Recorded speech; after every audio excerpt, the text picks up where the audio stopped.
And welcome into a brand new edition of the Bleav in Carolina Panthers podcast. I'm your host, Desmond Johnson, joined by Carolina Panthers beat writer for Sports Illustrated, Schuyler Callihan, and the Carolina Panthers all-time leading rusher, Jonathan Stewart. Our social media handles you can see right here beneath us. We're on usually twice a week, Monday and Thursday. I know we're going into a Panthers bye week. I believe we will be on Thursday doing a preview around the league since we won't have Panther game this upcoming Sunday. But a lot to discuss. Carolina Panthers victorious. Good win yesterday, according to Chris Gosen, and it is Open Mailbag Monday for those that are new here. So you can respond to us on the YouTube channel at Tobacco Road Sports Radio. You can respond in the comment section, or if you're watching this on Facebook Watch, you can comment there. We'll answer it live on the air. Panthers winners over the Denver Broncos 23-10 yesterday to move to 4-8 on the season, 4-3 at home. Interim head coach Steve Wilks now 3-0 at home since taking over for Matt Rhule.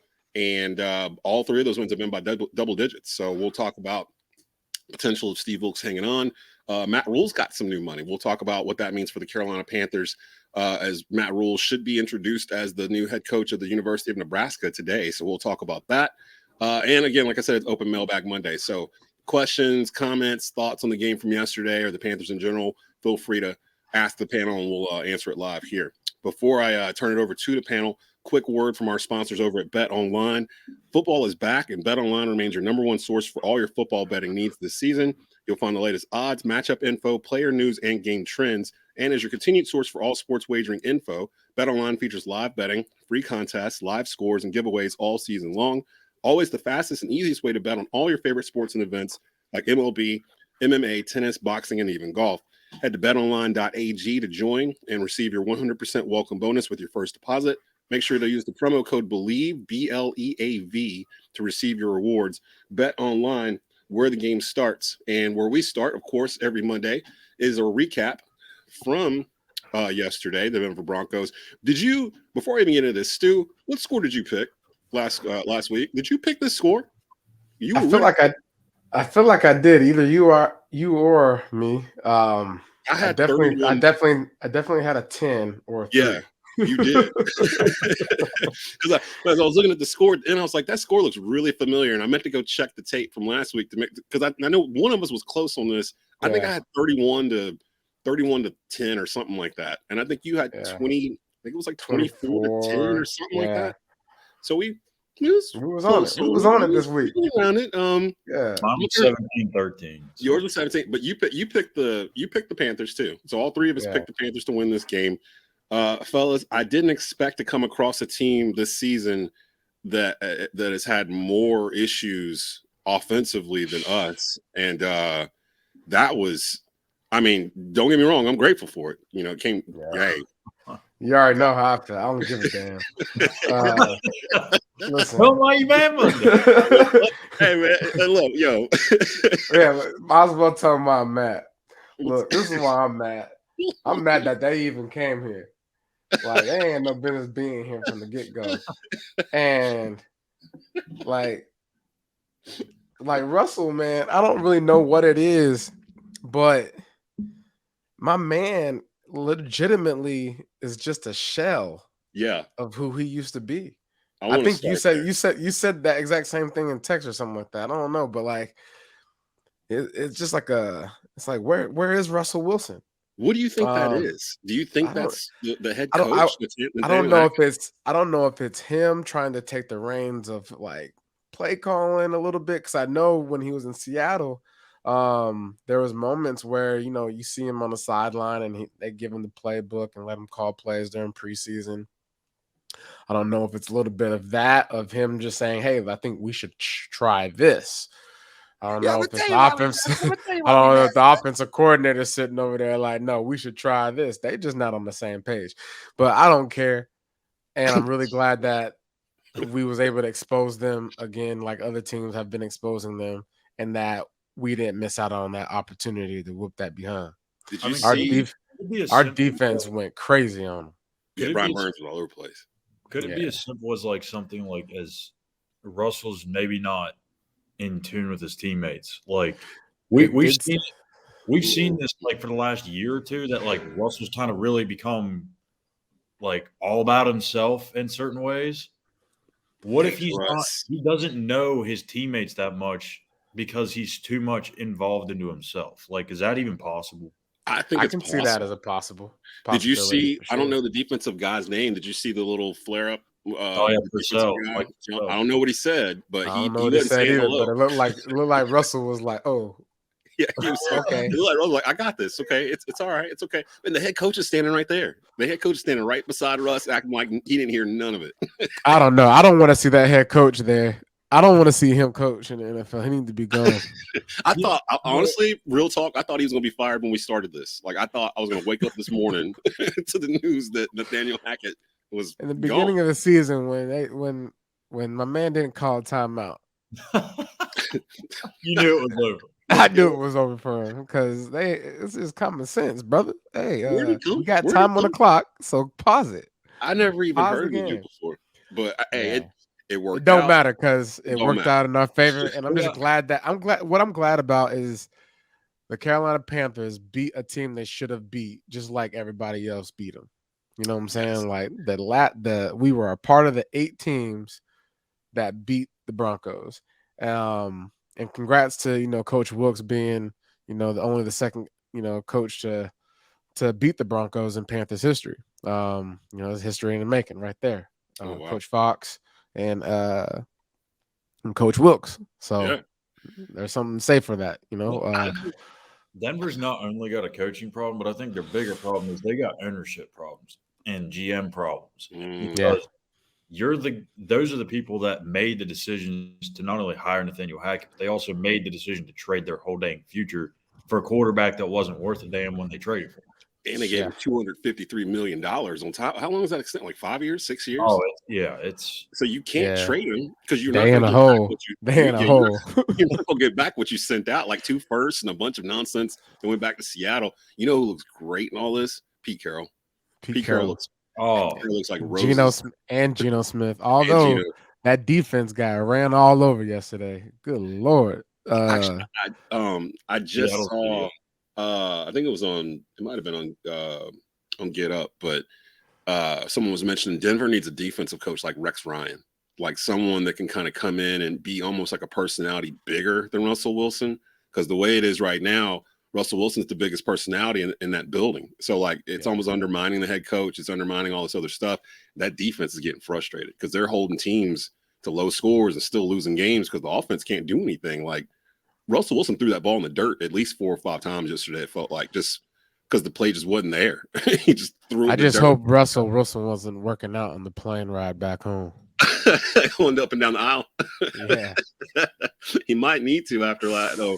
So I mean, let's hit the box score because I want to focus on Sam Darnold because we have been really hard on Sam Darnold. Before Stu got here, after Stu came, after Darnold hurt himself, we've been pretty bad on Sam Darnold. And I realized this. I was on the Bleav NFL Live show with Joey Christopoulos last night and Mark Bergen. And I was like, honestly, the 3 of us, I pretty much said all year, this Panther team, the way they're built, they just need a game manager. They just need a dude that can sit back there, not turn it over, throw for about 200, 220, give me a touchdown or 2, and just keep the chains moving. And it's funny because it feels like after yesterday, that guy they've been looking for has been on the roster the whole time, and it's Sam Darnold.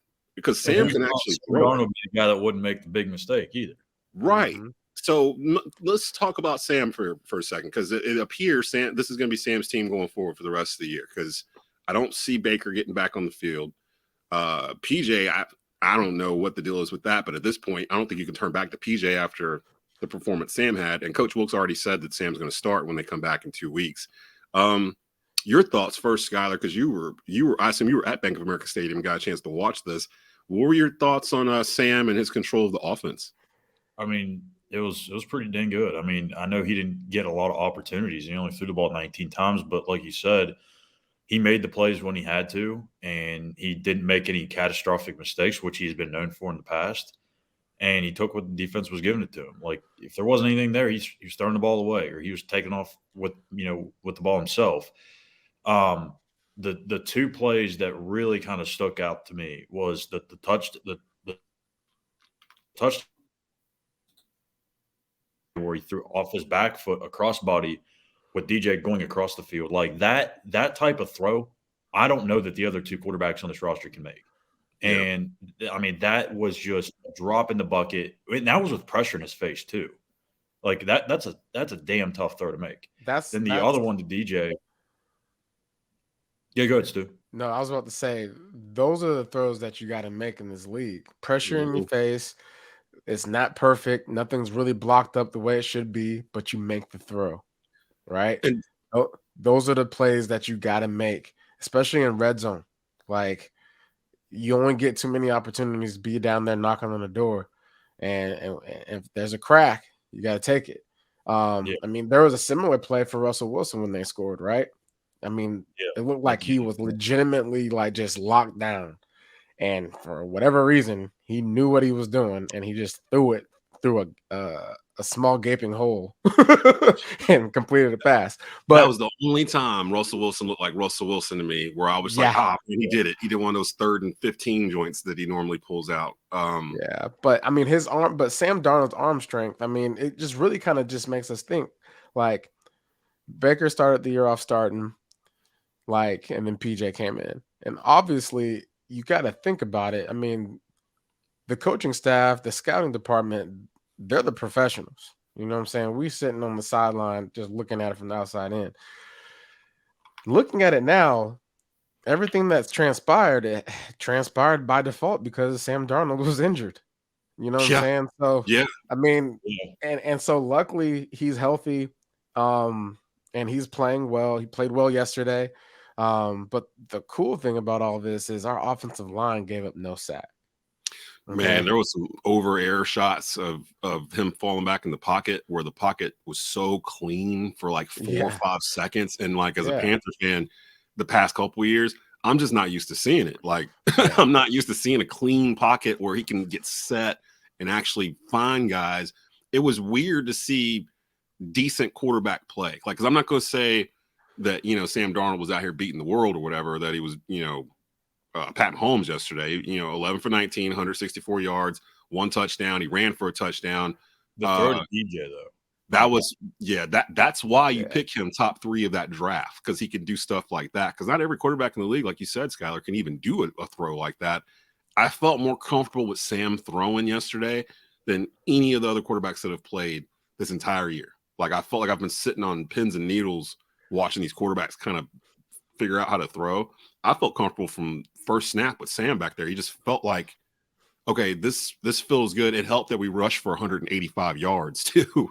I'm gonna get Stu's drop on that in just a bit. But Schuyler, finish your thoughts on Sam and what you think it might mean going forward, because I don't think Sam ever really lost the locker room, so to speak. But then again, we've had conversations about this where Sam, he wasn't really a rah-rah type guy, when he first got here, and we thought that was holding him back. That was one of the reasons why we wanted Baker Mayfield. We wanted somebody that was like that in the locker room. Have you noticed maybe a difference in Sam since he's had time to sit and watch the game and had time to heal from injury? Yeah, I mean, it's actually, he's exactly the person I did my Monday Morning Thoughts column on this week, and it's a little plug there. I kind of went into detail about the whole situation, and as I noted in the article, like it may just be a 1-game thing, and we may see Sam return back to his old ways in 2 weeks when they go to Seattle. And you know what? That might be the case. But something for everyone to chew on over the next 2 weeks is like, look, Sam Darnold got rushed into that starting quarterback job in New York as a rookie. He didn't have a good mentor. Like, I mean, I can't remember who the veteran quarterback that they had at the time was. I don't think it was Joe Flacco. Maybe I'm wrong. They may have not even had one. Yeah. They may have not even had competition. The offensive line was terrible, and he never had weapons. Like, he was just in a very bad situation. He comes to Carolina. Everyone thinks that's going to change. Well, he has an offensive coordinator that was not ready to be an offensive coordinator. He has a head coach that was not ready to be an NFL head coach, and he had an offensive line that was maybe just as bad, maybe worse than he had in New York. Now he's got an NFL head coach that has experience. He's got an offensive coordinator that has experience as an OC and as a head coach. And he has an offensive line that can actually protect him. Like, this is the first time that Sam Darnold has been set up to at least have a chance to be successful. Not saying he will be, but to have a chance to be successful. On top of all that, you go back to that rookie year, he never had the chance to just sit back and learn and watch. He's had to do that because of the injury for the first 11 games of the season. Most rookies, when they come in, they sit for maybe 10, 11 weeks. And it really gives them a chance to succeed because they see everything unfold and they watch from afar. They go, oh, yeah, I would do this here. I would do that there. And he got to do that this year. Now, I don't know if that's going to make a difference or anything, but I'm just saying, hey, he looked pretty darn good yesterday. I think he's going to have a chance to look pretty good the rest of the way out because of the opponents that they face. And you know what? Maybe he becomes a decent NFL starting quarterback. Is he going to be the Panther starter for out and into the future? I can't tell you that, but I think that if you just think about all those things together, hold on a second, Schuyler. But if you just think about all those things that come together, there's a reason to believe why he can be successful.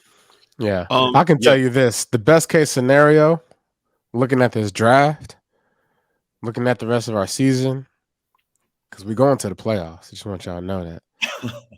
The best case scenario is that Sammy continues to go hammy. Okay. Nice. And everybody is just got to say sorry. Like, my bad. We were wrong. And what I tell you last week, you ain't getting Bryce Young. Yeah. No. You definitely ain't getting the top CJ Stroud right now. You got the number 9 pick right now. Yeah. Get the best player. Don't even worry about the draft. It's November. Like, what are we again? We're going to the playoffs. One of my buddies, he's a Steeler fan, actually.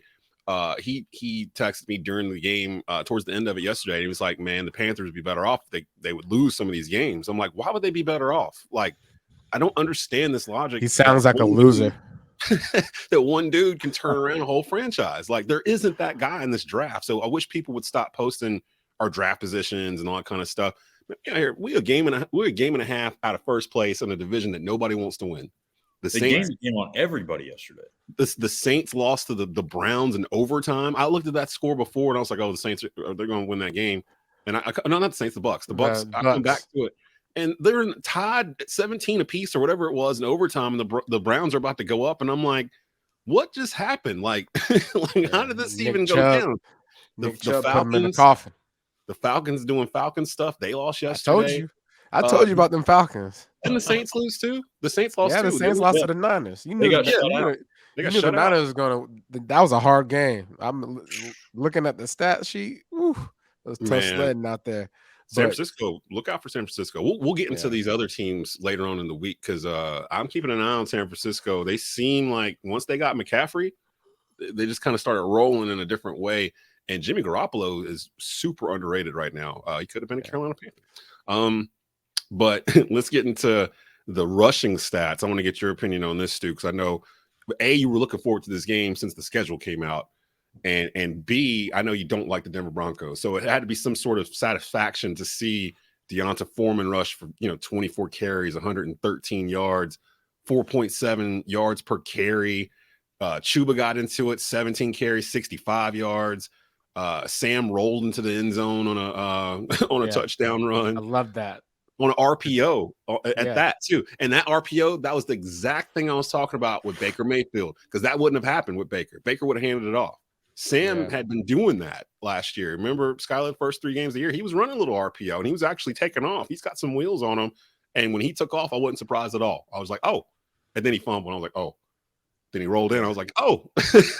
So, I mean, give me your thoughts on the run game yesterday. And is this sustainable in your eyes, Stu? Yes, it is sustainable. I mean, at the end of the day, it's complementary football to a defensive mindset head coach. Run the ball, play defense.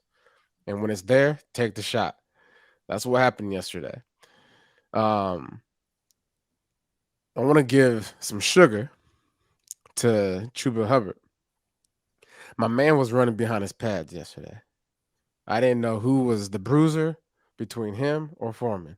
They both was out there bruising people, finishing runs, out there finishing runs on the sideline. I saw one on, he bounced it.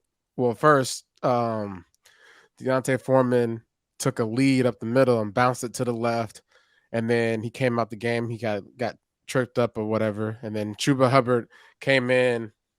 Hold on. What is that noise?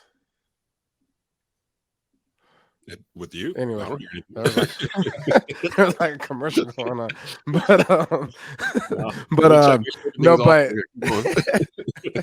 But then right after that, Chuba Hubbard, follows it up with the same exact play. They ran the same exact play call, and he bounces it out to the left, and he finishes the DB. I mean, straight punishes him on the sideline. Those are the type of plays that you want to see out of your running backs, which is setting the tone. It's setting the tone. When your offensive lineman sees you down the field and you just delivering blows at the end of runs, like that excites them. And that's an identity like approach. You know what I'm saying? Like, hey, we're out here, we're going to run the ball, but we're not just running it to run it. We're running it to inflict pain. And if they're in our way, it's happening. We bought that life. That's one thing that I've noticed has happened since Steve Wilks has took over the team. And it was something we were all complaining about earlier on in the year, that the team didn't have an identity. We didn't know what they were. We know who they are at this point. I mean, they are what we asked for. They are a tough nose, run the football, stop the run team. Like, basic, basic. I love it. Yeah. Like Chuba Hubbard, shout out to you for being a dog yesterday. Stu, how good can Chuba be? Huh? How good can Chuba be? He can be really good.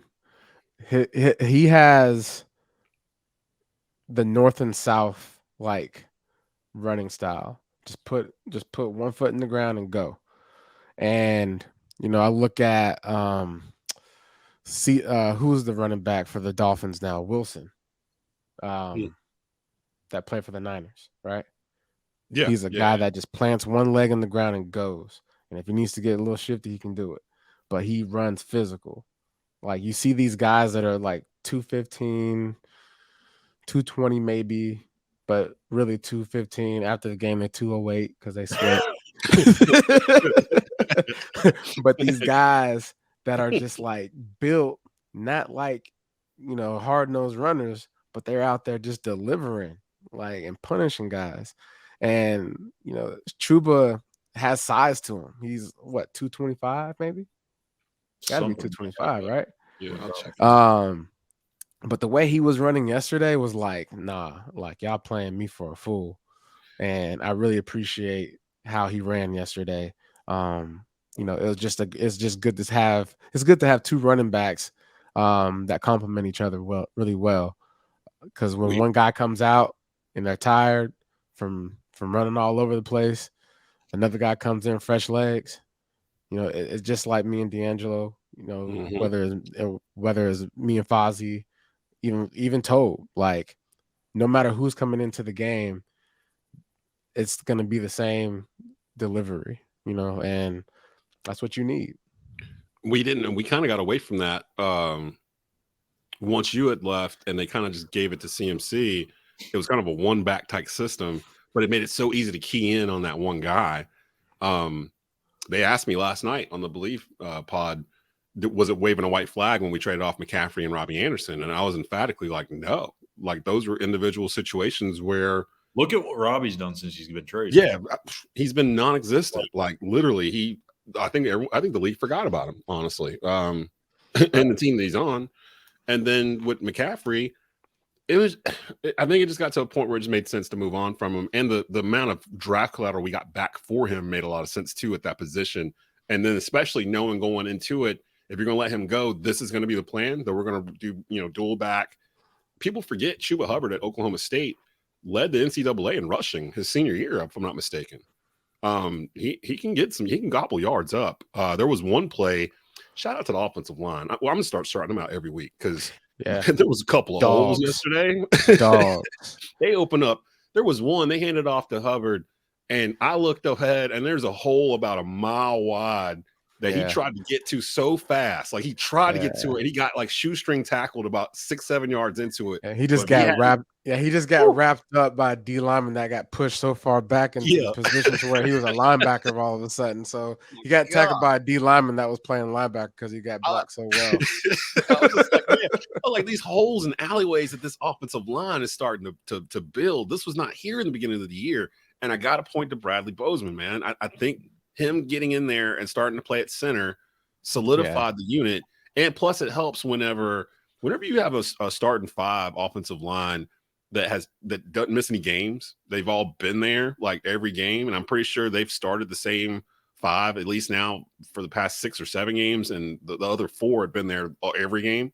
You start to build a little continuity, and now, like to what you were saying, Stu, now they know going into it, we're going to run the ball 35 times. We're going to run the ball 40 times. You know what's fun about this, and Stu can probably attest to this too. When you're starting to play winning football and you're getting into late November and December and you're running the football, that is what's fun, because you know that you have to run the ball late in the year. I mean, for many reasons, right? I mean, the quarterback's arm or shoulder could be getting tired. The weather's going to get into the play, like a whole lot of things, but you have to run the ball. Yeah. Conditions are going to be bad. Like, and to know that you know how to do it and you have an offensive line that can pave the way for you, that's when things just start opening up and you see a whole bunch of confidence start coming from those running backs. And I think that's what we've seen the last few weeks. And then all of a sudden teams start preparing for you differently, which then opens up the passing game. I'm telling you, fellas. The chess game. It's going to get nice. We about to go 9-8. Hey, somebody asked that earlier on. If that's still a possibility, Colt Klemmer. Colt. Mailbag Monday. It's 9-8. You already know how I'm rolling, baby. 9-8, baby. Someone said it too. 1 week at a time, but look, we don't have to be 1 week at a time anymore. We can look into the future and talk about the future all we want. The Panthers in that locker room, they have to think about this 1 week at a time. I'm gonna say 9-8. If they get past Seattle, they could get on a run. Yeah, it's not that daunting. They're at Seattle, 4:25 kickoff when we come back from the bye, December the 11th. Detroit's a tricky game, I will say. People don't give them credit. They've been playing a lot. Detroit's good. I like Dan Campbell. I remember I watched the Hard Knocks in the preseason. Any coaches out there telling his players to bite ankles and stuff, I'm riding with him. I mean, that's just he's just different level. Like, you look like he can play. How do you say it? He's like, man, I want. How did he was just talking about how he wants these certain type of players that are willing to scratch and claw and bite somebody's ankle and spit it out jersey and spit them out and like he's just a football dude. So he must like chicken wings then, huh? Dan Campbell look like he put a whole basket of chicken wings away. Like he's got like those Popeye forearms, you know what I mean? Like he works out. If you just listen to him talk, like he just sounds like an old school football dude. Just like. Yeah, I love it. He'd be a guy that But look, they got they're at home versus the Steelers, and then home versus the Lions on Christmas Eve. 2 winnable games. Steve Wilkes is undefeated at home currently right now. At the Bucks, at the Saints to finish the season. So they're a game and a half out of first, with Tampa lose. Well, the whole division lost yesterday. Tampa Bay and Atlanta. Tampa's 5-6. Atlanta's 5-7. We're 4-8 in third. New Orleans is bringing up the rear at 4-8. We get to play the Bucks and the Saints again before this is all said and done. The Saints. I'm telling you right now, they're sweeping the Saints. Because by that point, I would imagine the Saints might be packing it up and thinking about whatever. Yeah, they're going to think about, they're arranging for the off season, where they're going to train at, where they're going to vacation at. Yeah. But that middle little group right there, at home Steelers, at home Lions, like you said, Scott, if they can get past Seattle, which they could do with this formula. I mean, the Seattle's basically doing the same thing. Run the football, play good defense, don't turn it over. Seattle with their own game. I mean, it's hard, especially where the game's at. But and as efficient as Gino's been, man, it's setting up like 2014 to me. It feels like the Panthers are going to come up from the rear, and Darnold can play like this. I did want to mention too. I'd started noticing a couple of weeks ago, but. Is it just me, or is quarterback play down across the whole league? Because it feels like down. Okay, because it's like remember how we used to be like it felt like half the league was throwing for 300 yards like every Sunday. And now when I see the stats, like looking at this game, Russell Wilson, 19 for 35, 142 yards and a touchdown. Sam Darnold, 11 for 19, 164 yards and a touchdown. And normally, a couple of years ago, we'd be like, ugh, like that's horrible stats. Today, we're like applauding it, and like that's the way we want to see him play. What do you think attributed to that? Because all the rule changes have helped the offense. So why all of a sudden are all these quarterbacks playing kind of stinky? Like I don't think you're getting a lot of deep shots like you used to. I think the Chiefs got exploited, last 2 years when Tyreek Hill was there. Where like it's pretty much like, oh, we'll just play this defense. We'll just make you have to figure it out. Like we're gonna play basic, drop back when it matters into a passing situation, and you're not going deep. And so you're gonna have to really read these coverages to make some plays. The teams that are going deep are actually the ones atop the league: Kansas City, Buffalo, Miami. Like Miami, people need to start paying attention to what Miami's doing, because Tua, I would put Tua right up there with Pat Mahomes for MVP right now. Like his release is so quick. Like I kind of forgot. And with the receivers he's got, Miami can drop 30 on anybody. Like it's speed, man. Yeah, Tyreek Hill needs to be up there for MVP consideration too. It shouldn't just be a quarterback award. This dude, he's going to cross 2,000 yards, I think, receiving. Easy. I'm pretty sure. I need to check his stats, but he's got like 5 more games to go.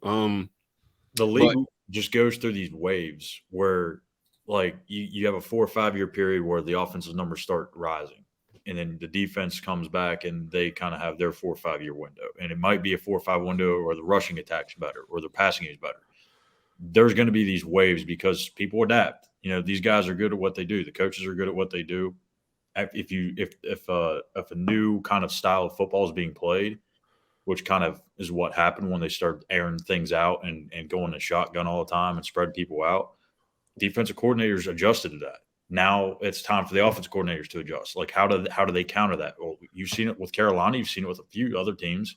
They're going back to old school football. Run the ball. Run the ball. Like it's what's going to happen. But I also think too, like you're seeing better defense across the board at places you normally don't expect or value maybe in the past. Like I think the safety position, even though it's not a valued position per se, you're seeing a lot better play from safety.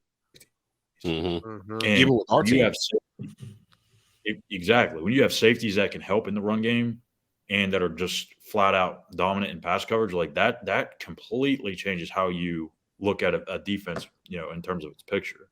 That was one of the most underrated pickups that Scott Fritter had in the offseason to me, was getting Xavier Woods at safety to match him with Jeremy Chin. They were great playing the ball yesterday.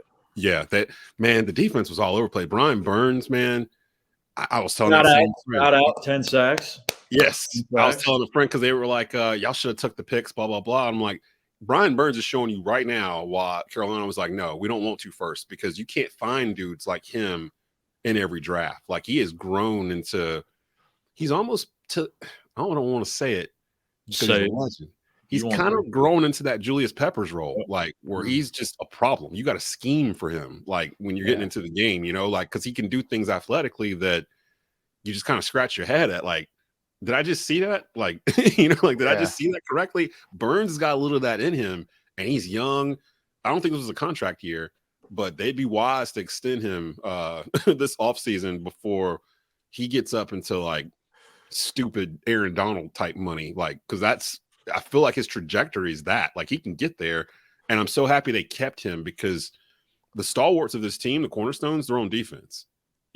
Brian Burns, Derek Brown, Jeremy Chin, J.C. Horn, they got some dogs on defense, and they're all on rookie contracts right now. Like, you can really build something in the next 2 or 3 years under the salary cap if you can just make sure you've got that quarterback position straight and you've got the right dude at coach.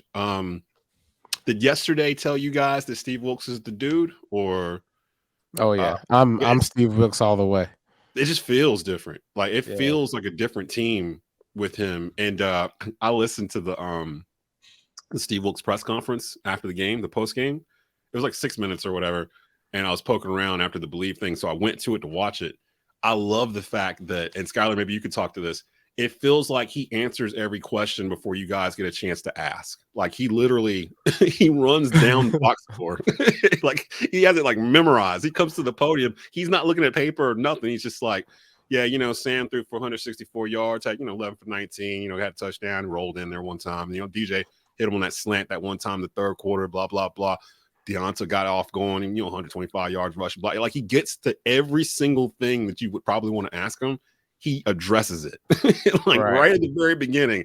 And then so by the time it's time to ask questions, it's like 3-4 minutes of questions where y'all are just kind of like, well, I know he already said this, but I want him to expand on it. Can you talk about, Deonta going for 124 yards? Well, like I said before, 124 yards on telecap. That's just kind of his thing. What's it like interviewing him in these post-game conferences compared to Coach Rhule's approach before? I mean, they're two completely different types of coaches in terms of like how they answer your questions. Like Matt, I feel like was more storytelling. Like he would be willing to like give you the big picture. As I mean, he would go and like go on a 2-minute response, but at the end of the day, Steve's more like he doesn't need to fluff up the story. He's just going to give you the answer that you are. Maybe not what you're looking for, but he's going to give you the answer to the question. He's going to be straight through it. He's not going to go into a whole bunch of things. I mean, people are different. That's how they get to it. But I thought Matt was always good for the most part in terms of answering questions, but it was just like it took longer for him to get to where he was trying to get to. But Steve, I love, like, even yesterday, like it just shows the kind of person and man that he is. Like they probably didn't catch it on camera, but it was like well after, probably the camera shut off. He was walking off and Joe Person was getting ready to ask one more question. And he's like, never mind. And he stopped. He was like at the door heading to the locker room. And he turned around and said, no, go ahead and ask your question. And no, it was on there. Yeah, I saw that. It was on there. They kept it going. He didn't go up to the podium. He just stood there and answered the question. Like he's always been that top of the line guy. Like a couple of weeks ago, I was wearing my App State hat, and obviously he went to App State. And he was messing with me, and the next day I ended up wearing, I don't even know, I think it was like a Winston-Salem State shirt or something. He started messing with me. He's like, man, what the heck? I thought you were an App State guy. And I was like, I got to switch it up, coach. Like he's super chill like that. And personable. Yeah. I love it. And I want him to get this opportunity. And I hope that David Tepper, because to me, it would show the community that David Tepper gets it. If David Tepper ignores what's going on to go try to get a Jim Harbaugh or somebody like a big splash, then he's ignoring what makes Steve Wilks perfect for this job. West Charlotte High School, App State grad, worked under Rivera during the peak of the Panthers, has been a head coach in the league before. The players all love him. They're playing hard for him. They're playing their butts off for this dude, and it's starting to get results. Whereas before we were just seeing a tire spinning its wheels with Matt Rhule, and it feels like the team's getting better underneath Coach Wilks, and that's the difference to me. I did want to get to, before we get out of here, because I know both of you guys got to get out, news on the Matt Rhule front that actually affects the Carolina Panthers. Matt Rhule is your new head coach for the University of Nebraska. Signed I'm trying to find the article now. Signed if I'm not mistaken, 8-year deal. 8-year deal. $72 million. Schuyler, can you explain how that benefits the Carolina Panthers? It doesn't really benefit the team's spending, but it just saves David Tepper money. It benefits David Tepper. Maybe that was a better way to put it. It was a great day for David Tepper, but a lot of that was there's a reason why he let him go when he didn't. He didn't wait because he knew that this was a very real possibility. So, it's going to save Tepper millions of dollars, but it's not going to really it's not going to go against the salary cap. Right. So basically, for those that were complaining that, they were going to have to pay, I think when he walked out the door, Matt Rhule was owed like $40 million or something from the Panthers, guaranteed, unless he took another head coaching job. That money from his head coaching job would offset whatever the Panthers owed. With him getting this money. And again, at the end of the day, that's an owner's mistake. Like if he makes that mistake, he's got to pay for it, not the team. Yeah. So, and it's not like David Tepper ain't got it. So, I mean, we're talking like, do I want to get a Big Mac today or do I want to go get a double Whopper today? Like, like it's literally, it's different. It's a different. I feel like vibe. a guy like Tepper, man. Like a dollar is a dollar. There's still value there. That's true too. Actually, it probably means more to him than us. That's kind of how he got him. So shout out to Tepper, man, for getting your money back. Yeah. Shout out to University of Nebraska. He needs to send them like a greeting card or something. Just like, just thinking about y'all. He ain't got to send them nothing. He ain't got to send them nothing. Nebraska, y'all have fun. Yeah, I do feel good for Matt Rhule because I feel like he is a college coach, and we said it before. It's okay. Not everybody can coach the pro. Nick Saban was horrible. I think he'll be really successful at the college level, man. I mean, that's his stomping ground. It's that same area where he was with Baylor too, in terms of the same recruiting area. It's still going to be Nebraska's Big Ten, so he's going to be. It's a dormant powerhouse college program. Like if he can resurrect Nebraska. I mean, that's a redemption project right there, for Matt Rhule. And I think he'll be successful. I really do. I think he'll be fine there. But I want Steve Wilkes to be the head coach here. I know both you guys got to get out. You got hard outs. We're going to stop it here. We don't have a game to preview because we're on the bye. So we'll be back on Thursday, and we'll just kind of do an around the NFL open mailbag. We'll do Tell Them Why You're Mad. I'm sure we'll have something between now and then to discuss. That'll probably be early afternoon like we normally do on Thursdays around 1 p.m. If you guys want to follow us on Twitter, you can do so. My handle's at _Dez, DEZ _3505. You can catch Stu at Jonathan Stewart 1. So 1 instead of the T.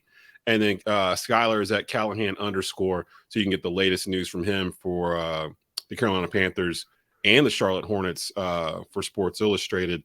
Our Hornets are just they're on the up and up, man. Man, they're struggling. They are they going to put LaMelo back out there? Like it feels like he's just going to sit the year out at this point. Like yes, ankle sprains are not fun to deal with, man. Especially and then he's that sprained it again. Yeah, like, all you're gonna do is your ankle is just your ligaments and everything is just stretched. So it's just like for a basketball player, I'd imagine he's it's just out there rolling on stuff like that. Like it ain't stable, man. It ain't fun. So he need to sit out for at least until like after Valentine's Day if it was up to me. I want Victor Wembanyama. I want Victor. I watched the film of this dude. He's 7'3". Nice. He's ridiculous. Put him with LaMelo. He moving around like he like 5'10". Yeah. It feels like a 7'3" Tracy McGrady to me. And I'm just like, okay, I can work with that. You put that with LaMelo. I don't care who else you put with him. They can run the East for a little while. But hey, man, before we go back to these Panthers, I want to just give a nice shout out as we go into this bye week. Positive vibes to the defense, positive vibes to the offense. May you heal up. May you re-energize your mind and find some soothing time off on your bye week. And shout out to Frankie Louvu, Shaq Thompson, Derek Brown, Jeremy Chin. J.C. Horn, Brian Burns, y'all some dogs, and y'all deserve some time off because this is to have a bye week this far into the season. You really had to go through some stuff this year, and you deserve some time off after that win. But come back ready to play. Let's get this done. We got some work to do. Like I really want to like the people that wrote us off. People still writing us off right now, but that's fine. Whatever. You know what I said? Don't be coming up. Don't be coming up to me. I'm going through my list of people on Instagram, Twitter, all the people that have been saying stuff. I don't want to hear you talking. I don't want to hear you at the 9-8, baby. Let's win it out. Let's just win it out and just cause complete chaos in the NFC playoffs. Because at that point, who would want to play us? Because they have no idea what's going to show up at their stadium. Nobody, baby. So we're going to end it on that note. You can catch the recap of this on all major podcast platforms. The audio, the video, of course, is at Tobacco Road Sports Radio's YouTube channel. For Jonathan Stewart, Schuyler Callihan, I'm Desmond Johnson. You've been watching and listening to the Bleav in Carolina podcast. The Bleav in Carolina Panthers podcast, brought to you by Bet Online. Keep pounding.